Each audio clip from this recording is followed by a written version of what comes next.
Welcome back to the VybeShift Podcast. If you've been joining me over these past several weeks, you've probably noticed something about these conversations. They aren't really about solving problems, at least not in the way we are usually taught.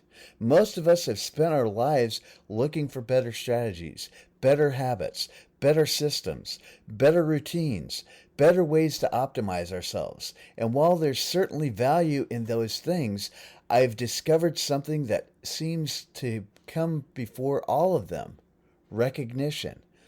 Because it's almost impossible to transform an experience we haven't first recognized. We spend so much of our lives believing we're the only ones who feel the way we do, the only one who can't quiet their mind, the only one that feels pulled in 100 different directions, the only one who is no longer sure what truly matters. But then something remarkable happens. Someone finally puts words around the experience we've been carrying in silence. And in that moment, we no longer feel alone. That's why this podcast exists. Not to convince you that something is wrong with you, but to help you recognize experiences that may have been quietly shaping your life for years without ever having a name. Because awareness begins with recognition. And recognition often begins with a simple sentence that finally feels true. This week's core problem may be one of the most personal we've explored together, not because it's rare, but because it's incredibly difficult to describe. It's the quiet realization that I don't feel like myself anymore. Perhaps you've said those exact words, or perhaps you've never spoke them aloud because you weren't entirely sure what they meant.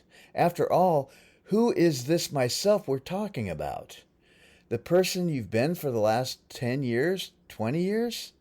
The version you were as a child?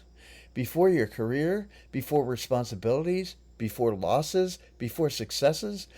Before life became so full? When exactly did you stop feeling like that person? Most people can't answer that. Not because they aren't paying attention, but because there isn't usually something that happens all at once. There isn't one morning when you wake up and discover you've become someone else. It's much quieter than that, much slower. Life simply keeps moving. Think about how identities are formed. Rarely through dramatic moments. Most often through ordinary days repeated thousands of times. Monday becomes Tuesday. Tuesday becomes Wednesday. Responsibilities accumulate. Your career grows. People begin depending upon you. You become more experienced, more capable, more reliable. You learn how to solve problems, how to anticipate needs, how to carry more than you thought you could. From the outside, this looks like maturity, and in many ways it is. But while you're becoming increasingly capable of managing your life, something else may quietly be happening beneath the surface. You become so focused on managing your life that you slowly stop experiencing it. Perhaps you had moments like this. You're driving a route that you've taken hundreds of times. You arrive at your destination and barely remember the drive. Not because you weren't paying attention, but because your mind was somewhere else entirely. Planning, remembering, worrying, preparing, rehearsing, solving. Now imagine that happening. Not for 20 minutes, but for years. How much of your life have you actually experienced, and how much have you simply managed? One of the most fascinating things about awareness is that it often arrives long after the experience itself has begun. The experience may have been unfolding for years before awareness quietly whispers, something feels different. You still go to work, you still pay the bills, you still answer the emails, you still meet your expectations and responsibilities. You still smile when people expect you to smile. Your life continues functioning. From the outside, nothing appears unusual. In fact, many people admire your life. They may admire your discipline, your success, your resilience, your ability to handle everything that's placed in front of you. Yet inside, there's a feeling that's much harder to explain. not unhappiness, not necessarily sadness, certainly not failure, just distance. A growing distance between the person the world experiences and the person you experience when you're finally alone. Sometimes that realization appears unexpectedly. You catch your reflection in a window. You see an old photograph. You hear a song you haven't heard in years. You revisit a place that once felt familiar, and for just a moment, you remember what it felt like to simply be you. Not performing, not achieving, not carrying, just being. And almost immediately, another thought appears. Where did that version of me go? It's a heartbreaking question. Not because life has been bad, but because somewhere along the journey, familiarity became responsibility, curiosity became efficiency, presence became productivity, and without ever intending to, you became extraordinarily good at living your life while quietly losing touch with the experience of living as yourself. Perhaps that's why this core problem is so difficult to describe, because it doesn't always feel like you've lost your life. Sometimes it simply feels like you've lost your relationship with yourself. And those are not the same thing. One is external, the other is deeply internal. One can often be seen by everyone around us. The other is usually carried in complete silence. As we continue this conversation, I'd like to invite you to resist the temptation to answer the question too quickly. The mind loves immediate conclusions. It wants explanations, solutions, labels. But awareness is rarely in a hurry. Awareness simply notices. It becomes curious. It gently observes experiences that have been unfolding quietly for years. And perhaps that's enough for today. Not to solve, not to fix, simply to recognize. Because recognition is where every authentic transformation begins. End of part 1. In part 2, we're going to explore one of the most fascinating questions we can ask ourselves. If I don't feel like myself anymore, how did I quietly become someone else? Part 2. The person I became without realizing it. Welcome back. In the first part of today's conversation, we simply recognized an experience. Not an idea, not a philosophy, an experience. That quiet feeling that somewhere along the way you stop feeling like yourself. We didn't try to explain it. We didn't try to solve it. We simply noticed it. And sometimes that's the most compassionate thing awareness can do. It simply notices, because once something has been seen, it can never be unseen. And perhaps that is where today's conversation begins. Not with the question, how do I become myself again, but with a different question altogether. How did I quietly become someone I no longer recognize? We don't choose our first identity. One of the greatest misconceptions we have about identity is that we create it. We imagine ourselves carefully deciding who we are going to become, but that's rarely how life happens. Long before we're old enough to make conscious choices, we're learning, we're watching, we're absorbing, we're interpreting, we're becoming. As children, we don't simply learn language, we learn ourselves. We discover what earns approval, what disappoints people, what makes adults smile, what causes conflict, what emotions are welcome, what emotions should stay hidden. We learn when it's safe to speak, when it's wiser to remain quiet, when being helpful earns love, when success earns recognition, when achievement earns attention. None of these are malicious. It's simply how human beings develop. We are relational creatures. We learn who we are through the eyes of the people who raise us and the cultures that shape us. Before we ever ask, who am I? We've already begun answering that question. Identity is built one small story at a time. Very few people wake up one morning and decide to become someone they aren't. Instead, identity is built quietly, patiently, almost invisibly, one story at a time. I have to be responsible. I need to be the strong one. I shouldn't disappoint people. I need to earn my place. I have to work harder than everyone else. My worth comes from what I accomplish. At first, these are simply thoughts.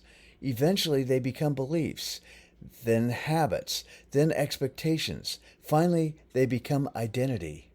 Not because they're necessarily true, but because they've been repeated for so long that we stopped questioning them.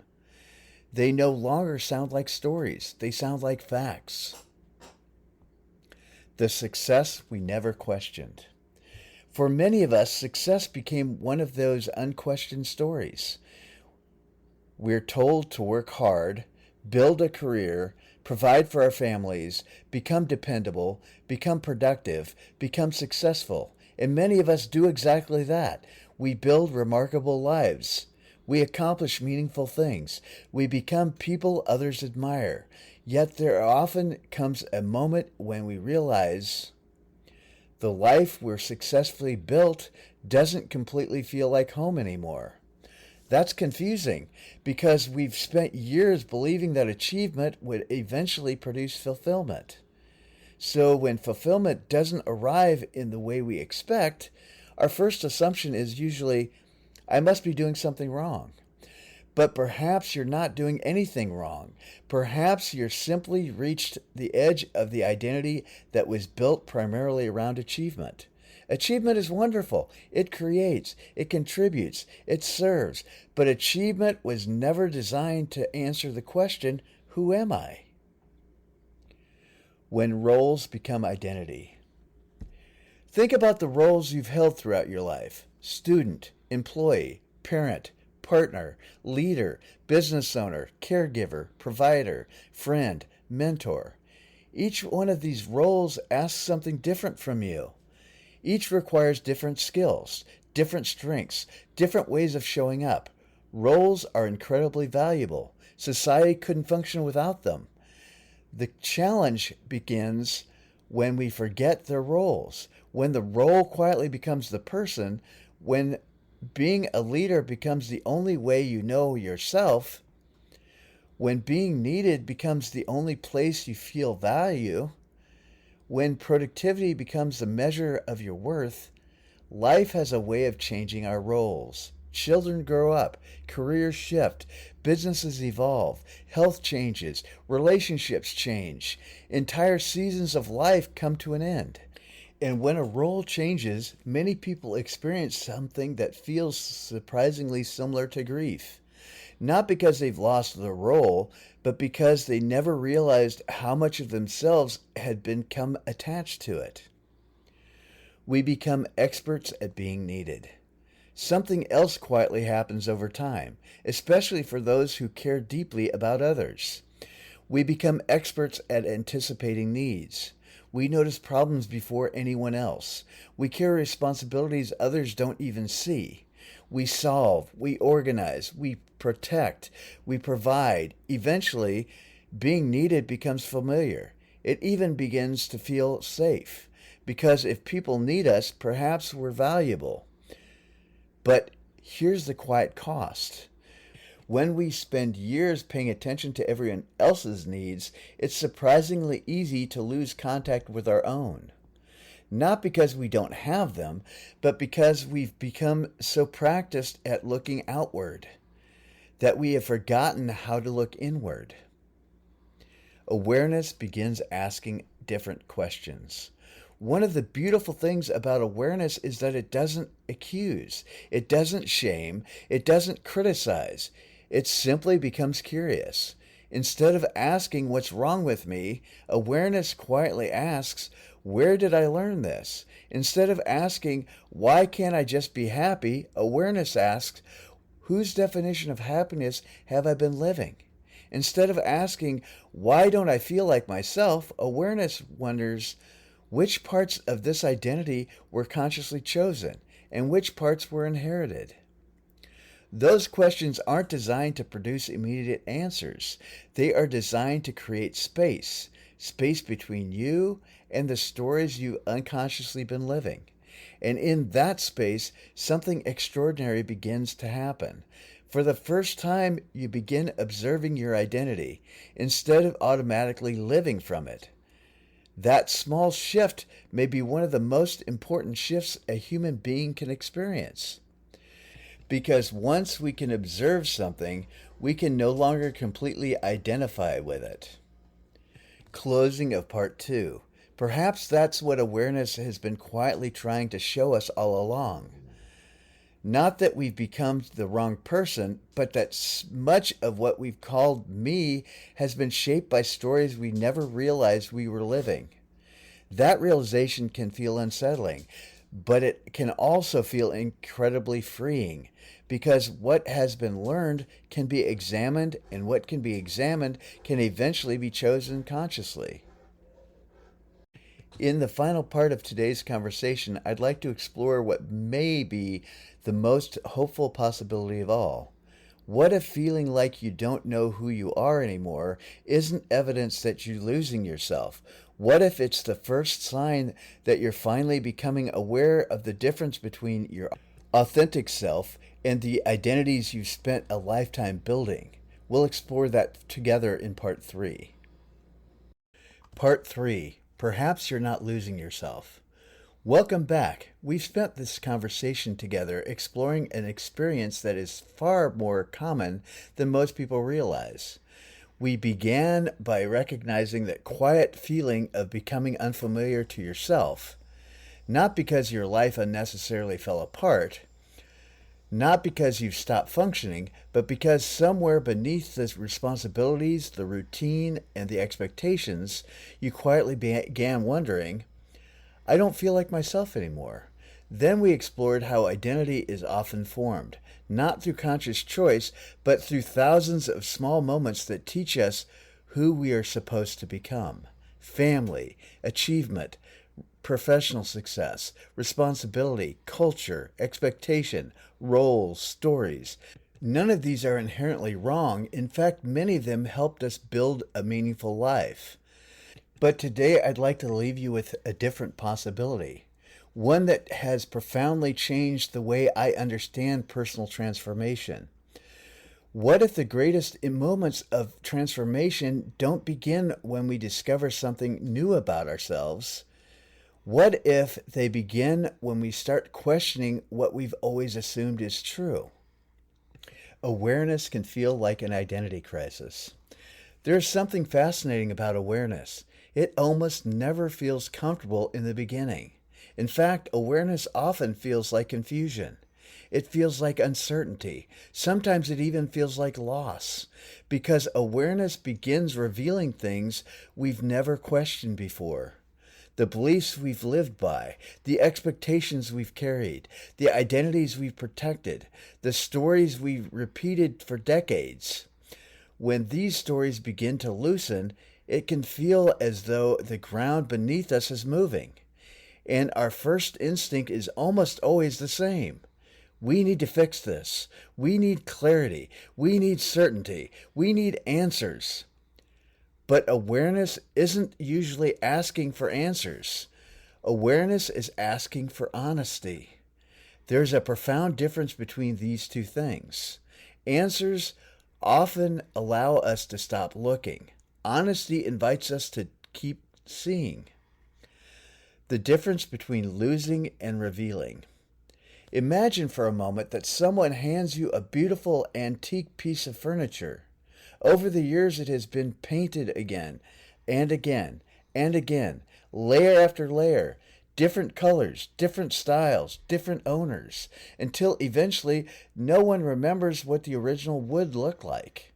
Then one day, someone begins carefully removing the paint. At first, it doesn't look beautiful. It looks messy, uneven, incomplete.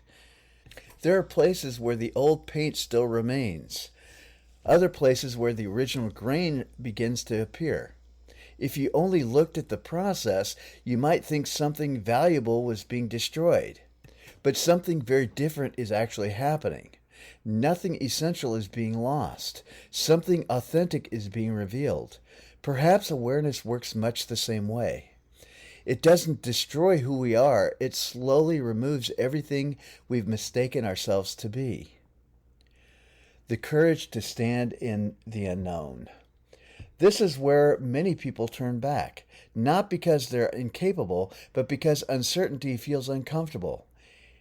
It's much easier to rush toward another identity, a new career, a new title, a new achievement, a new goal, a new version of ourselves. Sometimes those changes are exactly what's needed, but sometimes they simply become another layer of paint, another attempt to answer the question we haven't fully explored. Awareness asks something far more courageous. Can you remain curious without rushing to become someone else? Can you allow yourself not to know for just a little while? Can you trust the uncertainty isn't always evidence that something is wrong? Perhaps uncertainty is simply what awareness looks like before clarity arrives. Meeting the person beneath the performance. Many of us have spent years becoming extraordinarily good at performing our lives. We know how to succeed. We know how to solve problems. We know how to meet expectations. We know how to carry responsibility. And those abilities matter.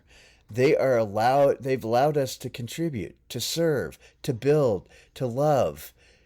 But beneath every performance, there is still a person who existed before the titles, before the achievements, before the expectations, before the roles. Not a perfect person, not an enlightened person, simply a human being, curious, present, alive. The remarkable thing is that the deeper self has never disappeared. It has simply become difficult to hear beneath all the noise. Perhaps that's why silence can feel so uncomfortable. Because when the distractions become quiet, we finally begin hearing ourselves again. A different question. Throughout our lives, we become accustomed to asking, "What should I do?" It's a useful question, but awareness introduces another. Who is the one asking the question? Notice how different those are. One focuses on action, the other explores identity. One is concerned with changing circumstances, the other one is curious about the one experiencing those circumstances. The more awareness develops, the more interesting that second question becomes. Because beneath every role, every title, every accomplishment, every expectation, there remains something wonderfully difficult to define. Simply, you. Not the version trying to prove something, not the version trying to earn something, not the version trying to become enough, the deeper presence that has quietly existed beneath all of it. Perhaps that is the self you've been missing. Not because it left, but because it has been patiently waiting beneath everything else. This week's invitation. As you move through this week, I'd like to invite you into a very simple practice. Several times each day, pause for just a moment. Notice what you're doing. Notice who you are trying to be in that moment. Notice the role you're playing. Then gently ask yourself, if no one expected anything from me right now, how would I naturally show up? Don't force an answer. Don't analyze it. Simply notice what arises. Awareness grows through observation, not through self-judgment. The goal isn't to reject your responsibilities. The goal isn't to abandon your roles. The goal is simply to remember that you are always more than the roles you play. Closing. As we bring today's conversation to a close, I'd like to leave you with one final thought. Perhaps the feeling that you don't know who you are anymore isn't the end of your identity. Perhaps it's the beginning of your relationship with it. Perhaps awareness has simply been quiet enough, honest enough, and courageous enough to notice the difference between the life you've learned to live and the life that's waiting to be consciously chosen. If today's conversation resonated with you, then I think you're going to enjoy continuing the exploration on today's stage podcast. There we'll move beyond the recognition of this experience and explore one of the deepest questions we've ever asked on this journey. Who was I before I learned who I was supposed to become? We'll explore how identity is constructed, how awareness begins dissolving inherited narratives, and why what often feels like an identity crisis may actually be the beginning of a profound freedom. And on Friday, we'll bring both of these conversations together in this week's VybeShift blog, where we'll translate these ideas into practical reflection and everyday application. If you're just discovering VybeShift, I also invite you to explore our growing Core Problems library. Each conversation is designed to help you recognize an experience that many people carry silently, and each VybeShift solving process, VSP, goes even deeper, guiding you beyond recognition toward lasting transformation. Until next time, remember this: you are not your title. You are not your productivity. You are not your achievements. You are not the expectations of other people have placed upon you. Those things may describe parts of your life, but they have never been the deepest truth of who you are. And perhaps the reason you don't feel like yourself anymore isn't because you lost yourself. It's because for the very first time, awareness is inviting you to meet the person who has been there all along.